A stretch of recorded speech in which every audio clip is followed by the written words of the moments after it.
There are seasons when faithfulness means holding on, persevering, and refusing to quit. But there are also seasons when faithfulness means knowing when to let go. And sometimes that is harder. I call this a transition season. It is the space between what you have faithfully carried and what God may be asking you to release so something else can begin. Transition can be difficult because endings rarely feel completely finished. There is always one more thing you could do, one more problem you could solve, one more person you could help, one more improvement you could make. And if you are someone who takes responsibility seriously, you can easily mistake your ability to continue for an instruction to continue. Those are not the same thing. Just because you can still carry something does not automatically mean you are supposed to carry it forever. Moses gives us a powerful picture of this.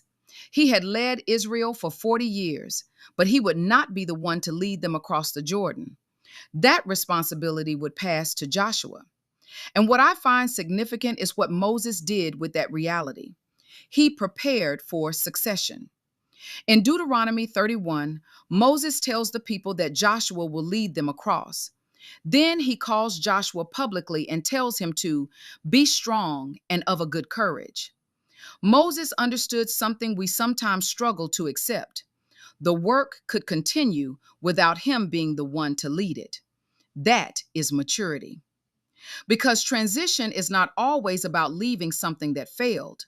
Sometimes you are leaving something that worked. Sometimes you are releasing something you love.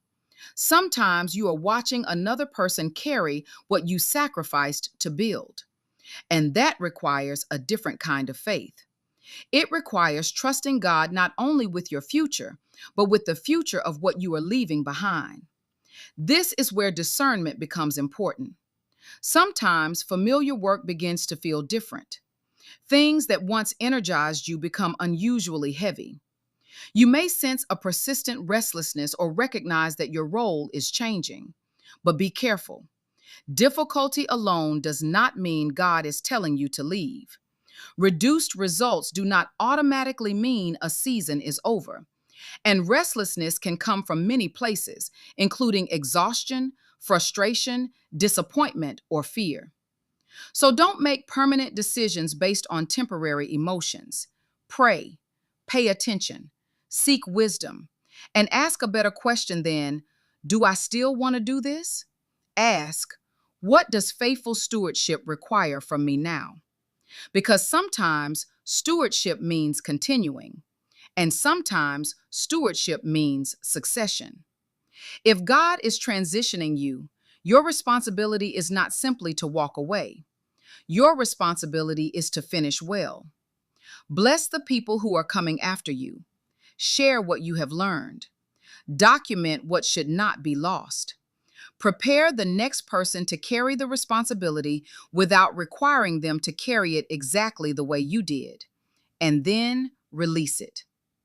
That last part can be difficult because we often attach our identity to what we have carried.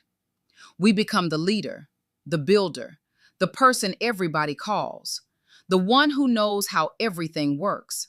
Then transition asks a frightening question. Who are you when you are no longer the one carrying it? Maybe part of the next season is discovering that your identity was never supposed to be confined to your assignment. You were called to steward it, not become it. Moses' leadership mattered. His obedience mattered. His contribution to Israel mattered. But God's purpose for Israel was larger than Moses' individual assignment. And the same is true for us. If something can only survive while you are holding it, you have not completed the work of stewardship. Sometimes finishing well means building something that can continue when your hands are no longer on it. So when transition comes, don't automatically interpret release as loss. Ask what needs to be transferred. Ask who needs to be strengthened. Ask what wisdom needs to be documented. Ask what blessing needs to be spoken. Then have enough faith to release what was never yours to hold forever. There is a grace for beginning. There is a grace for building. And there is also a grace for letting go. Sometimes the final act of faithful leadership is not carrying something farther. It is placing it into prepared hands and saying, "Now you carry it well."